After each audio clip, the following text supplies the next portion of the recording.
Hi everyone, welcome to our video introduction on organic compounds.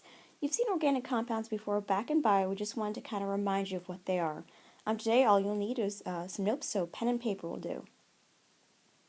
So going back to organic compounds, we hear organic a lot, especially when it comes to food in the grocery store, but in biology and chemistry we mean any compounds that have carbon and hydrogen in them, and they are covalently bonded. So we have the two nonmetals, carbon with carbon or carbon with hydrogen.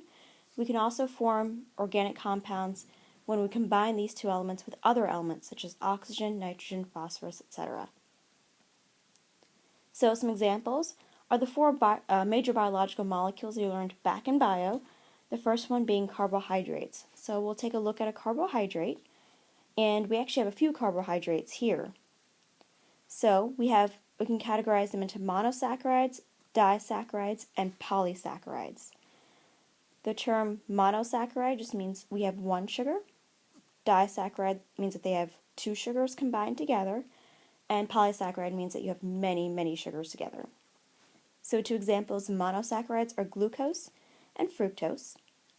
We can combine them together by dehydration synthesis. So this is our glucose molecule. We are taking off an OH for one and the H of a fructose.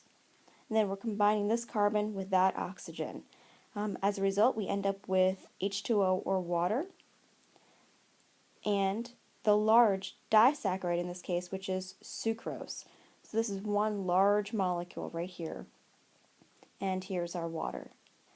When we put together a lot of these monosaccharides together, we form our polysaccharides, and cellulose, what makes up plants, are an example of this. If we want to break this up, we actually add water to it. This oxygen goes to one end and adds a hydrogen, and then this carbon will bind with an OH. And that's essentially the reverse reaction, which is right here, and that's hydrolysis. Another organic compound would be lipids. So lipids are usually our fatty acids, and here we have a glycerol chain. Oops, I'll go back to that. So we have our fatty acids, which are these long chains of carbons and hydrogens. And again, we call them hydrocarbons, hydrogen, carbon, carbon, hydrogen.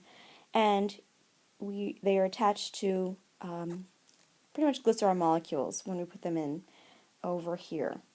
Okay, so pretty much means that. Another organic compound are proteins. The monomers of proteins are going to be amino acids, and there's a whole bunch of different amino acids out there, and we're actually discovering the 21st amino acid right now.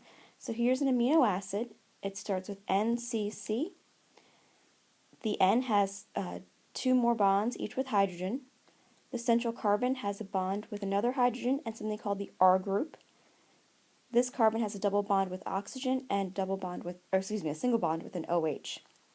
When we put these amino acids together, we form a dipeptide, and the bond between them are peptide bonds.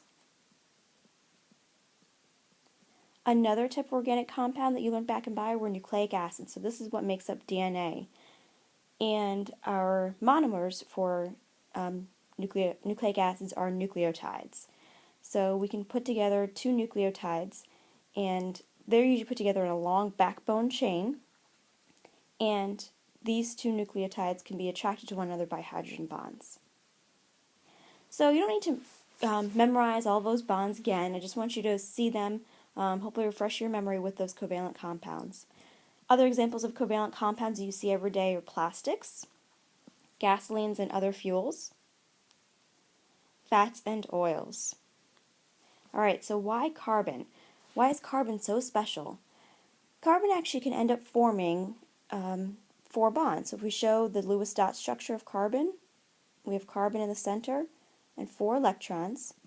That leaves 4 spaces open for other bonds.